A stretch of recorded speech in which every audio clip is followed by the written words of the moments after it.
Saya ikut prihatin ya tentunya. Kemarin tadi malam kita mendapatkan curah hujan yang ekstrim ya. Lepas dari masalah itu, yang pertama saya berharap kepada masyarakat sekarang hati-hati. Karena situasi dunia soal cuaca lagi kurang menentu. Itu yang pertama pasti. Yang kedua, dimulai dari diri kita dulu ya, yang merasa rumahnya di dekat sungai-sungai, di dekat saluran air apalagi, itu ada perdanya. Jangan mempersempit volume air itu dengan apa? Dipersempitnya lebarnya sungai dengan bangunan dan yang lainnya. Ini kesadarannya sudah harus itu untuk masyarakat, himbauan ya. Kemudian berkaitan dengan banjir tadi malam, khusus kota dulu ya, karena terjadi di kota ini. Sebenarnya sering antisipasi dari jauh, sering kita menyampaikan, DPD pasti akan menyampaikan karena perencanaannya yang sering saya sampaikan, perencanaan pembangunan ada di eksekutif, di bupati. 5 tahun bupati itu punya perencanaan dari janji visi misi, itu namanya RPJMD targetnya. RPJMD 5 tahun itu diselesaikan per tahun RKPD. Kalau hari ini kita ada penjabat bupati yang masuk di Cilacap sejak bulan November, pembangunan tahun ini sudah perencanaan bupati periode kemarin. Ini cerita interfaksi ya, tidak saling menyindir, biar gamblang. Kalau kita mau tambah baik, kita harus berani interfaksi kepada kita. Kita berarti semua masyarakat Cilacap, baik yang memimpin, yang pernah memimpin, maupun yang akan kepengen memimpin. Tadi RPJMD, kemudian diselesaikan RKPD.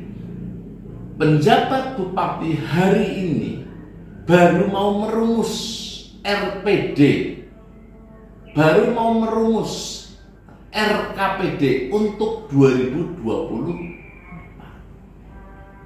Baru mau merumus pembangunan di 2024. Maka saya berpesan dalam pengisian jobnya, pengisian SOPD-nya, kedepankan yang mampu, pakai tes yang baik, pakai open bidding, pakai assessment.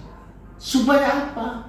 Orang yang mampu nanti di bidangnya menduduki jabatan di tingkat tertinggi di OPD-nya, kepala dinasnya, dia akan punya perencanaan yang bagus menyelesaikan RPD, paham RPD. Dia punya database pasti. Dan dia punya skenario mengatasi kebutuhan masyarakat, termasuk bencana dan banjir yang mestinya dimitigasi. Ini untuk ke depan ya, untuk ke depan. Masukan Cilacap. Cilacap itu secara umum seperti kabupaten lain, antisipasi curah hujan. Perda-perdanya ditegakkan. Jangan ada bangunan di atas saluran air. Jangan ada penyempitan. Kemudian pembangunan drainasenya itu contoh Jalan Rinjani. Jalan Rinjani dulu diperluas, diperlebar. Ini contoh langsung langsung ke teknis. Di sana dulu ada daerah irigasi, saluran irigasi DI gitu. Di sebelah timur, Jalan Rinjani tapi sebelah timur.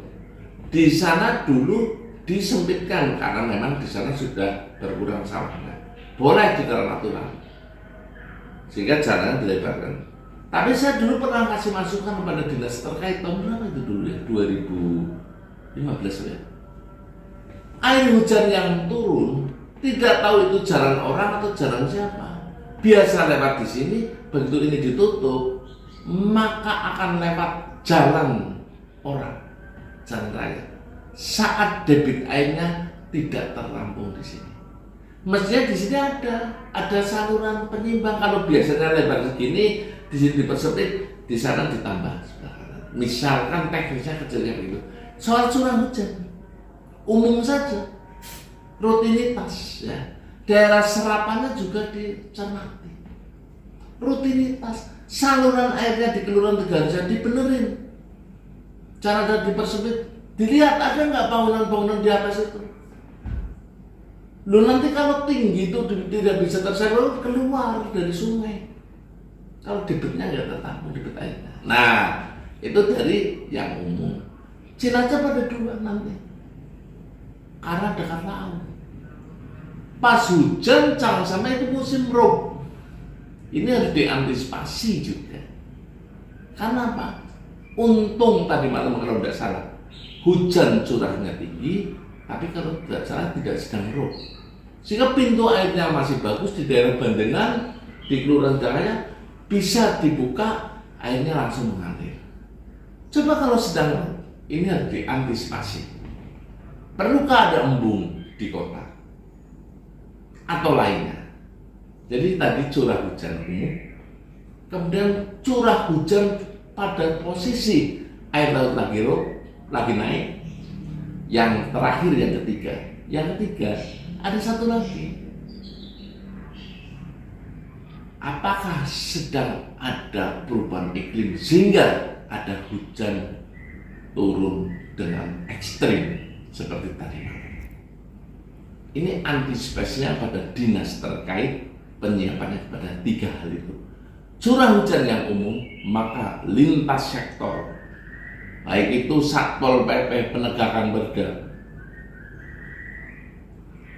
normalisasi sungai-sungai, baik yang menjadi kewenangan kabupaten, kewenangan provinsi, kewenangan pusat.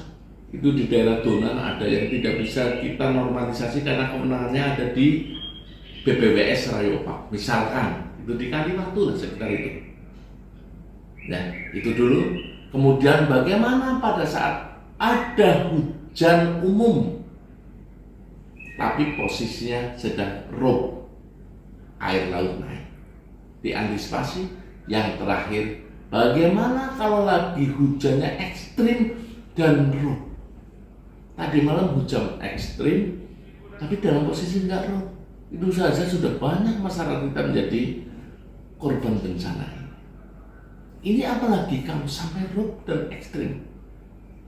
Kejadian ini menjadi pembelajaran, perencanaan ke depan. Minta tolong pada eksekutif, perencanaan ke depan pembangunan ini. RKPD yang akhir Juni nanti akan menjadi perbu dibuat menjadi antisipasi. Bukan antisipasi terhadap korban bencana, tapi antisipasi diminimalisir, dimitigasi kalau bisa tidak ada bencana yang memang masih bisa kita atasi. Itu pesan dari DPD. Kenapa pesan? Karena DPD tidak masuk dalam perencanaan, tidak boleh. Amar putusan MK jelas DPD tidak boleh masuk dalam perencanaan. Perencanaan yang ada di eksekutif RKPD. RKPD berangkat dari RPJMD. Kalau bupatinya dulu Pak Tato 5 tahun perencanaan di sana. Kalau sekarang PJ untuk 2024 perencanaan RKPD ada di Perbu melandasi landasannya RPD. Ya, ini introspeksi. Jangan terus kita nggak mau introspeksi karena ini untuk masyarakat. Kita kerja, saya duduk di sini untuk masyarakat Cilacap. Pemerintah kabupaten bersama DPD untuk pemerintah, untuk masyarakat dalam bekerja. Jadi saya minta kesadaran dulu, terus kita kerja. Nggak ada yang sempurna, tapi kalau kita kerja maksimal, insya Allah masyarakat yang akan mendapatkan manfaatnya, menunjuk kita menjadi penyelenggara negara, penyelenggara Kabupaten Cilacap. Begitu.